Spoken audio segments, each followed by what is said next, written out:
everybody is so quiet today? You know that students make me nervous when they get really quiet. I'm thinking there's something wrong, or I've got a big stain on my shirt that I don't know about, or something. I don't know. Just make me kind of nervous. All right, a couple of announcements. First of all, on Tuesday, and I think somebody tried to correct me on this, but I was dead set that I was right, but I was actually wrong. The career fair, the All Majors Career Fair, was not yesterday. It is today. And I think I tried to tell you it was yesterday. Yesterday was the STEM Career Fair.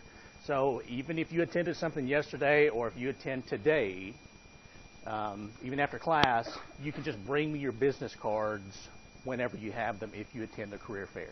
Okay, it's not a big deal. Just put your name on the back of it. Put your name on the back of this one. Okay. Put your name on the back of it and bring it to me. If you are off campus and can't do this, then a couple of you have already emailed me some things.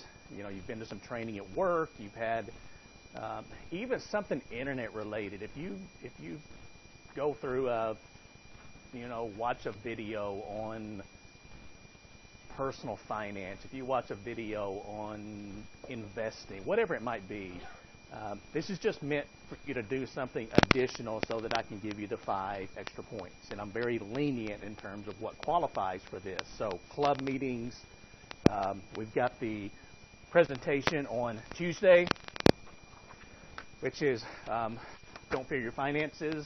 And I made an announcement. I sent an announcement on Canvas earlier, and this is attached. So I would appreciate it if you would help me spread the word about this. So with your residential colleges, your fraternities, sororities, your club organizations, your friends, even your family members, anybody you think could benefit from this.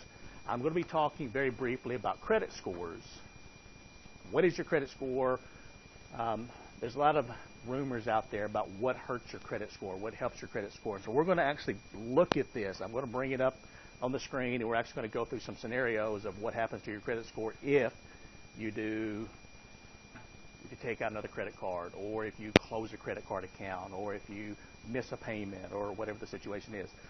And then also there's going to be somebody there talking very briefly about your student loans and just giving you some more information on how do you find out the interest rate associated with your student loan. How do you find out how much interest has accrued on your student loans, that type of thing. And again, it's going to be really short. My presentation is going to be probably 15 or 20 minutes. I'll take questions for 5 or 10 minutes, and then the other presentation is going to be about the same. There's going to be door prizes, actually some pretty decent door prizes, and free food.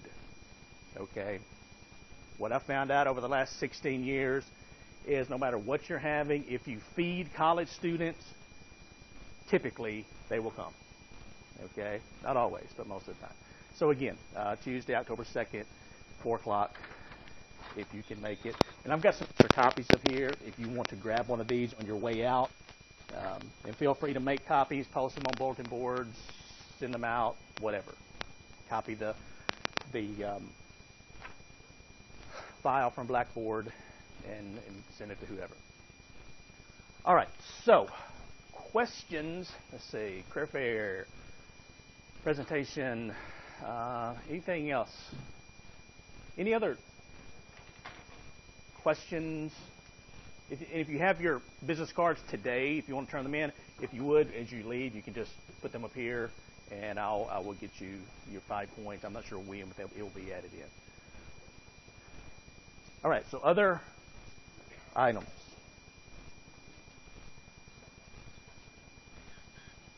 Questions? Comments? Complaints? Nothing?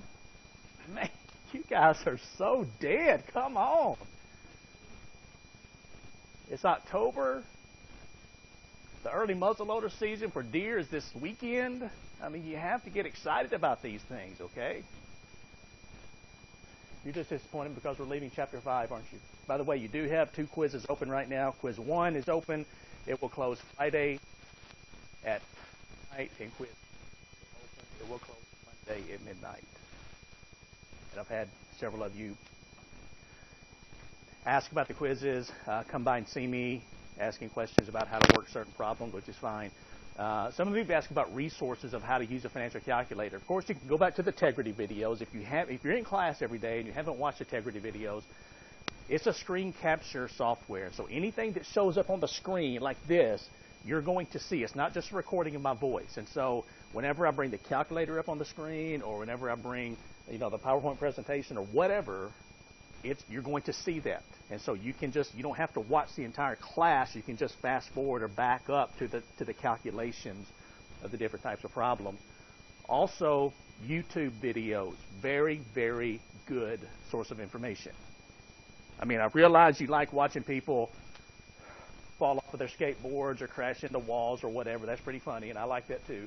But if you type in BA2 Plus, future value, present value, annuities, whatever, it will take you through step by step how to do the calculation. Okay?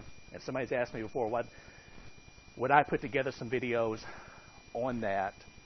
And at some point in time, yes, I probably will. It's just right now, I just really don't have the time to do that. Plus, there's already 100, 200, 300 different videos out there. So you should be able to find what you're looking for. Okay, so any other questions? Any questions about time value of money, Chapter 5, before we talk briefly about Chapter 8? So no questions. All right. Then let's talk for a few minutes. We're jumping from Chapter 5 to Chapter 8. We will come back and talk about Chapter 6, which is bond valuation, and Chapter 7, which is stock valuation. And actually in Chapter 7, it's pretty cool because we actually get to take a look at, I'll bring up a screen of stocks, different ones, and you can watch the prices actually changing. Since this is a day class, we're pretty lucky. Typically, unless it's a holiday, the markets are open, and we can watch the prices actually increasing or decreasing due to supply and demand. And so that's actually a pretty good chapter. What we're going to do now, we're going to jump ahead to Chapter 8, which is risk and return. And the reason that I do this is you're kind of in the numbers mode already in terms of Chapter 5. And so with Chapter 8, you don't have any financial calculator calculations, but it is still pretty much a numbers-based chapter, talking about the concept of risk, which is really, really important in finance, and the concept of return, which is also really important in the world of finance, and it brings those two together. So we're going to be looking at some definitions. There are a lot of definitions in this chapter, as well as some calculations. We also get into some very, very light statistics. So before you start groaning and getting up and leaving class, okay, it's not that bad, I promise you. So if it's been a while since you've had a stat class, or if you haven't had a stat class yet, don't worry about it. It's really simple stuff. But what I hope to do is explain to you why some of the things that you covered in your stat class can actually be used for real-world purposes in finance. Because for some reason, they forgot to explain that to me in my statistics class. We talked about dice and cards and flipping coins and all kinds of things, a lot of gambling examples, but nobody really explained to me how can something like standard deviation be used to help me as an investor.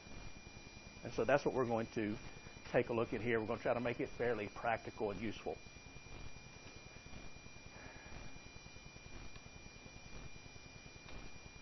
All right.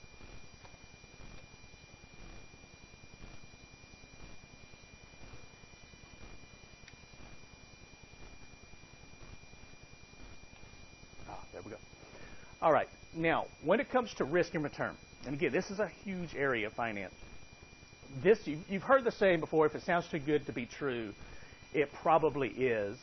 And when it comes to investing money, that's what we're primarily talking about in this chapter, is investing. When it comes to investing money, that's almost always the case. I mean, if somebody comes to you, I've got an investment for you.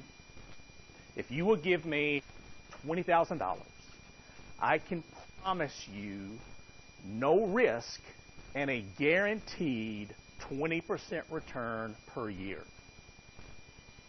Okay? Let me go ahead and tell you right now, that's not true.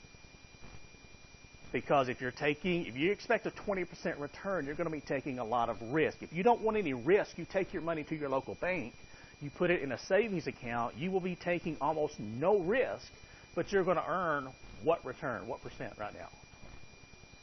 Like 0.2, 0.3, 0.4%, something like that. Less than 1%. So if somebody says no risk and 20% positive return, you should turn and run the other way as fast as you can because they are lying to you.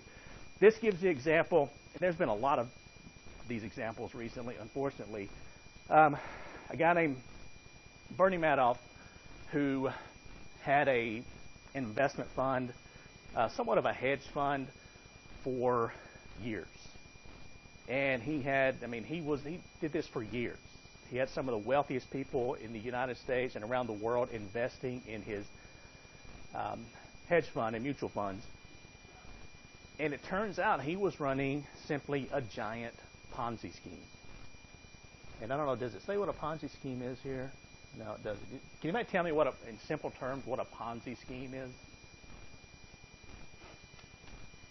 P-O-N-Z-I. Okay, a Ponzi scheme is simply where you take money from investors, you promise them a big return, but essentially you have to bring new investors in, so you never invest their money. So what happens is, let's say the people on the front row here, all 5 of you, I convince you to invest $20,000 each with me, and I promise you a 10, 15, 20% return. Well, I take your money, and I go buy myself a new car. Now, there's a problem, because at the end of the year, you're going to want to see those numbers in your account. So what I do is I go to the second row. We've got 7 people here, and I convince you to give me $10,000 or $20,000 each. I then take your money, I give part of it, I show it to these investors and say, hey, look, I promise you a 20% return. You can see it, it's in your account, that's your money. And then I take what's left over, and I buy myself a new boat. And then I have to go to the third row where there's a lot of different people. And I take your money, and then I use it to provide a fake return to the first 2 rows. So you can kind of see how this works. I have to keep bringing in new investors over and over and over again. Even if I stop, that's when it breaks down. And typically, they don't run this long. I mean, this was a 30-year scheme. You've got to be really good to keep one going for 30 years. But he was well trusted. Lots of big-name stars had money invested with him. And there were some investments, okay? He didn't take it all, but he took a lot of the money. And that's what a Ponzi scheme is. You have to keep bringing in, it's kind of like a pyramid scheme, similar to a pyramid scheme. So you have to keep bringing in new investors to provide cash, or the whole thing falls apart. Now, a couple of definitions here. One is risk, one is return. It says risk is a measure of the uncertainty surrounding the return on an investment, or it's the variability of returns associated with a given asset. So essentially, risk is how much difference is there between what you think you're going to earn on an investment and what you actually earn on that investment.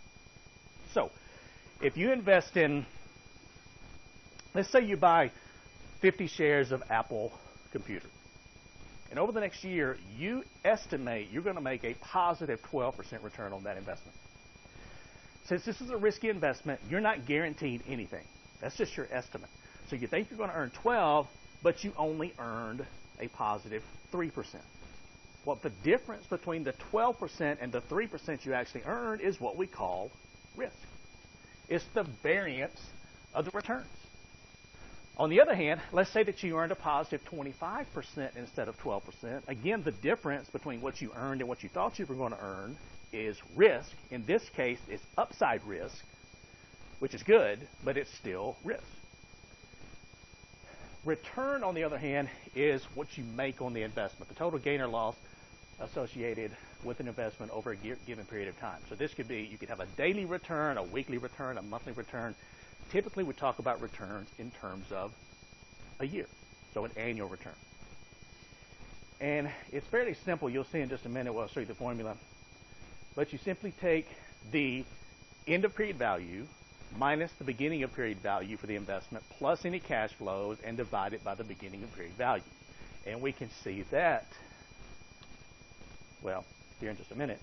Let me talk about this for just a second. In this chapter, we're going to simplify things somewhat. We're going to start out talking about the risk of a single asset. So the risk of owning a single stock. Now, it could be multiple shares of a company stock, but still you just own stock in one company. It could be you only own one rental house, or you only own 10 ounces of gold, or whatever, just a single asset of some type. Or you can have what's called a portfolio, and you need to know the definition of a portfolio. A portfolio is simply a collection of investments or a collection of assets. So your personal portfolio might consist of 20 shares of Walmart stock, 10 shares of Apple Computer, 3 rental houses, 2 apartment buildings, and 14 ounces of gold. Okay, that might be your personal investment portfolio. And when it comes to portfolio risk, things get a lot more complicated very quickly. So we're going to look primarily at the risk of a single asset. We're going to concentrate on this. We'll talk about the risk of a portfolio some, but we won't get into any calculations. And if this is something that interests you, risk and return, investing, that type of thing, we do have an investments class, Finance 333, which I think is actually being taught in the spring semester. It's typically a fall-only class, but I think it's being taught in the spring semester. And so that would be a really good class for you to take if it's something you're interested in. Even if you're not a finance major, I think it's good for people to understand investments. Okay, so this is the calculation for a rate of return. So what this says is the return on an investment over time period T could be any time period, is equal to the cash flow received during the time period plus the end of period price minus the beginning of period price divided by the beginning of period price. This is a really simple example, okay? I mean, you'll get this formula on your formula sheet for the second test, and you just plug the number, you're given the numbers, you just plug them in and calculate a percentage. And so, and I've got an example following this, but the cash flow could be any type of cash flow. For example, if you own stock and you receive dividends from owning that stock, those dividends are the cash flow from that investment. And it could be, you know, if you own bonds, it could be the interest payments that you receive from those investments. Now, here's an example of a return calculation. It says at the beginning of the year, Apple stock traded for $90.75 per share. Walmart was $55.33 per share. During the year, Apple paid no dividends, but Walmart shareholders received dividends of $1.09 per share. At the end of the year, Apple was worth $210.73. Walmart sold for $52.84. So this is the beginning price. This is the end of period price. And then for Apple, they're the only ones that had a cash flow. This is the cash flow received during the year. So following our formula, we're going to take the cash flow, which for, okay, I got that backwards. For Apple, they had zero cash flow, no dividends paid. This was the end of period price. This was the beginning of period price. And then this was the beginning of period price. So if you go through these numbers, you're going to find that Apple had a positive 132.2% return for the year, which is a fantastic return on your investment. And that's a really good year. On the other hand, Walmart had a cash flow of $1.09 per year. This was the end of period price. You notice the price actually went down during the year. It went down from $55.33 to $52.84. So if we take the end of period price minus the beginning period price divided by the beginning price, we have a negative return of 2.5%. I don't probably have to tell you, but that is not so good. But again, just return calculations, you will see probably the definition of return on the test and probably one or two calculations. Really straightforward, really, really simple. And then this shows various returns for, and actually these numbers um, are a little bit low now because common stocks are up. You're probably looking at around a 13% positive return for all common stocks. But this just shows you the riskier the investment. For example, you've got Treasury bills, which have almost no risk. You've got Treasury bonds, which have very little risk. And then you have common stocks, which have a lot more risk. And you can see the average return of these increases as the risk level increases. We talked about that way back in chapter 1, I think it was. Now, we're not going to spend much time on this. We've talked about this already some. We talked about risk aversion. This is what is called investor risk preferences. And as we talked about way back in chapter 1, everybody is different. All of you see risk differently. We talked about the risk of I gave you the skydiving example. And some of you said free skydiving, that's enough. And you're ready to go. Others, it took free skydiving and $100 in cash, or $1,000, or $10,000 in cash. Something to motivate you to take the perceived risk of jumping out of an airplane. Well, we've added to this. Now, this is what we talked about earlier. Risk aversion. What this says is simply that an investor has to be compensated for taking additional risk. A lot of people mistakenly think that if you're risk averse, that means you don't like risk. That's not true. It simply means that if you're going to take more risk, you have to be paid for taking that additional risk. You also have some investors that are considered risk neutral. And with the risk neutral investor, basically an increase in risk is associated with no change in expected return. So you're taking more risk, but you don't expect to earn more for taking the additional risk. And you may think, well, that doesn't make much sense. So let me try to give you an example. It's not a perfect example, but it might explain it. How many people in here ever go to casinos to gamble? Anybody? So a few of you do. Okay, so we got a few gamblers in here. I'm not a big gambler, but I've got some friends who just love to go to casinos. And they will stay there for hours in the casino, just playing whatever. I mean, some of them do slot machines. They just sit there and pull the handle hour after hour. I'm like, come on, there's probably something else you can do for a hobby. But anyway, it's what they like. And some of these people, it's fairly common that they will take, and this is a pretty good idea, you just set aside a certain amount of money that you're going to take into the casino. So let's say it's $300. And when your $300 is gone, you're finished.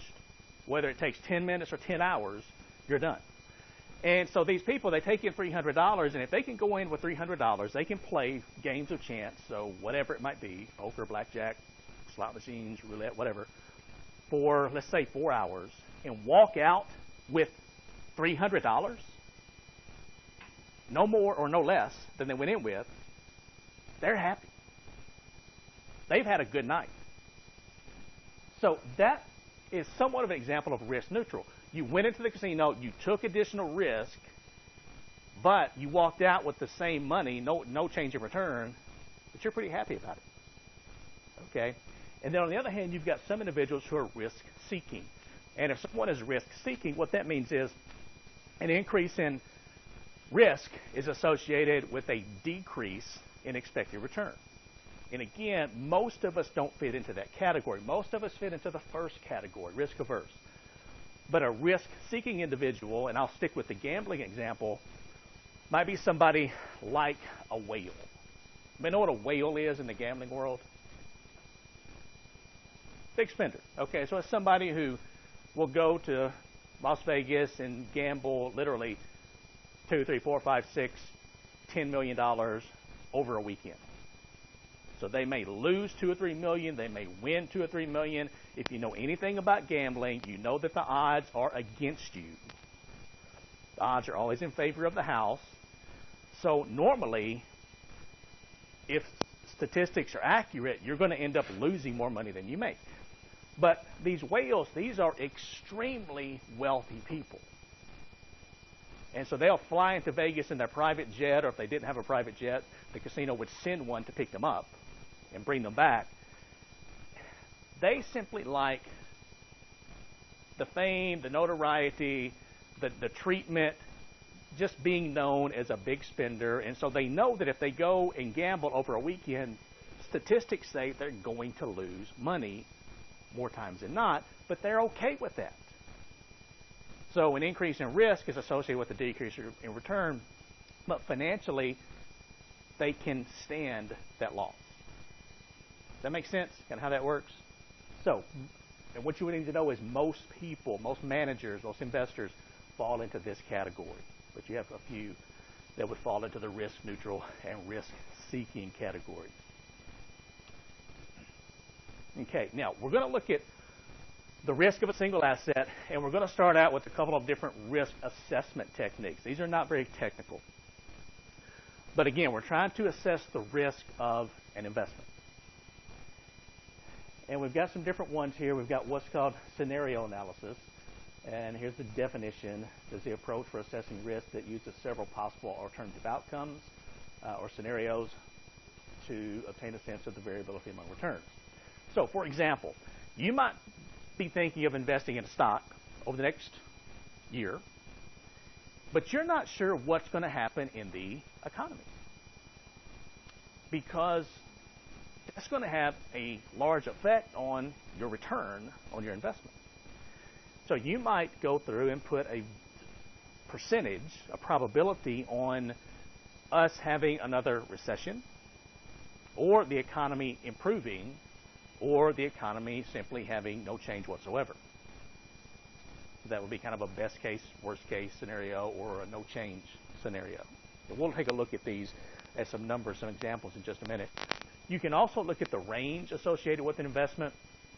That's simply taking the worst case outcome from the best case outcome. And the way we look at this is the wider the range of outcomes, the riskier the asset. If an asset has a very narrow range of possible outcomes, it's not very risky. Even if the range is bad, there's still not a lot of risk associated with it. And let me show you some numbers that correspond to this. Here's a couple of different investments. We got asset A and asset B. You can see we can invest $10,000 in each one. And this is the annual rate of return based on a worst case or a pessimistic outcome, a most likely outcome, and an optimistic outcome. Now, this is not real difficult, okay? If we want to calculate the range associated with the outcomes, we simply take the worst case of 13%, subtract that from the best case for asset A of 17%. 17 minus 13 is a 4% range. On the other hand, asset B has a 23% minus 7%, or a 16% range. And so if you saw something like this on the test, and I said which of these two assets is the riskier of the two, it would be asset B, simply because it has a wider range of potential outcomes. But notice that with asset B, if things work out really well, you're going to have a higher return. So that's the upside of taking risk, but the downside is if things don't work out so well, you're going to have a lower return. And that's the risk-return concept. So as soon as you understand that, you're on your way to becoming a good investor.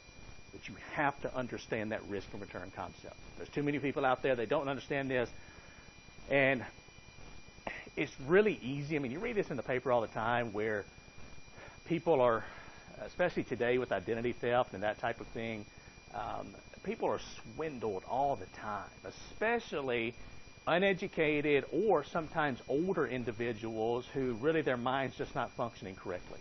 And so it's not that difficult to talk them into believing that something that is too good to be true actually can happen. And I mean, it's a common occurrence. It's a really sad thing to see happen, but it's not that hard to do. And so that's what this is saying. You know, really that doesn't happen. If it sounds really, really good, you need to take a step back, investigate it further, rather than just handing your money over and saying, okay, invest it. And that just, let me say one thing here. This doesn't just apply to investments. It applies to if you're purchasing something. You know, if you're looking at a car and you know approximately what a car should be worth and somebody's asking way less than it's worth, sure, it just might be the deal of the century. Or maybe the car has been wrecked and has a salvage title. Maybe the car's stolen. Maybe the car has some really, really serious problems that you don't know about. So you need to be careful when it comes to these really, really great deals. I mean, I love a good deal. Love it. But sometimes I'll see those and it's just like, well, wait a minute. That just almost sounds too good to be true. And most of the time, it typically is. All right. Now, this is discussing the risk of a single asset. And so when we're looking at risk assessment, there are other types of statistical methods we can use. And you can see some definitions here. So we're not going to spend much time looking at the definitions. You can go back and take a look at those later. But what I want to show you is, for example, if you see something like a bar chart or a probability distribution. Now, this is what you talked about in your stat class, and you called it a bell-shaped curve. Everyone remember that? The people, you remember your stat classes? Yes? How many people have had statistics in here? So most of you have. Okay. Is it a good memory for you? No. Why not? It's our secret. I won't tell. Why not? I'll be honest with you. I hated statistics. Absolutely hated statistics when I took it. And that's because nobody explained to me, how do I use it? What is it good for? How am I going to take this into my life, my real life, or my working life, and use these numbers? And so when I took my stat classes, I literally just did what I had to do to get through. But after I went into the working world, and then I went back to school and started working on a doctorate degree, what I quickly realized is that in my line of work as a PhD, one thing that I do in addition to teaching classes is I do research. I publish various papers. And the papers that I write, typically they're pretty mathematical, but whatever I'm trying to prove, my opinion doesn't mean anything to the reviewers or the editors of the journal reading my paper. I can say all day that I think that this is going to happen or I think that that's going to happen. They don't care what I think. What I have to do is I have to prove statistically that what I'm saying is true. And so what I realized really quickly when I got to graduate school was I had to learn statistics. I had to learn it really, really well. And so I ended up taking 18 hours, 6 classes worth of doctoral level stat classes. And I kind of went from not liking statistics, basically because I never really tried to like it, to one day I just decided, hey, if I'm going to do this, I might as well learn how to do it. I might as well learn how to do it really well. And so once I changed my mindset and could see how the numbers were useful, that made all the difference in the world. I mean, it made a big change in my understanding of statistics. So, could I teach your stat classes? Yeah, I could. Do I want to teach your stat classes? Hell no, I don't. Okay, that's almost like teaching economics. No, not for me. All right, so this is your bell-shaped curve. What's called a probability distribution. And you see 2 assets here. We've got 2 more original names, asset C and asset D. Now, the numbers really aren't that important. What this shows us is that the expected return for both of these assets, the middle of their probability distribution, is 15%. So we expect to earn a positive 15% return on both of these investments. The key here is which of these 2 is the riskier of the 2 assets, and it's going to be the one with the wider probability distribution. So that's going to be asset D. So if you see something like this on the test and I ask, okay, based on these 2 probability distributions, which of these assets would be the riskier one? it's going to be asset D because you can see it has a wider range of possible outcomes, which that is the definition of risk, the range of possible outcomes. So, nothing too technical about that. Fairly straightforward and fairly simple. All right.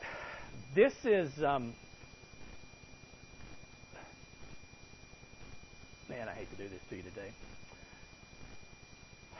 The next thing that we're going to talk about, and let me see here really quickly. Okay, the next thing that we're going to talk about when we meet on Tuesday is going to be standard deviation. We're going to go through some simple calculations of that, and then we're going to move on to some more investment-related topics. Now, what I'm going to do today, and I told a couple of you this earlier, is if you have not had a chance to attend the career fair, I'm going to cut class short today, so if you need that time to go over there, because if you go over there at 2:30, the recruiters are going to be packed up already. If you go over there right now, some of them are probably packing up, okay? So if you're going to the career fair, you need to hurry, but we're going to cut class short today so that you can attend the career fair if you want to. You can work on the quiz if you want to. On Tuesday, we're going to pick up with Chapter 8. We're going to, so don't skip class on Tuesday just because we're talking about standard deviation. Remember your quizzes. Everybody have a safe weekend. Enjoy the nice weather, and I will see you back here on Tuesday. Also, if anybody would like a copy of one of these, just grab these on your way out, please.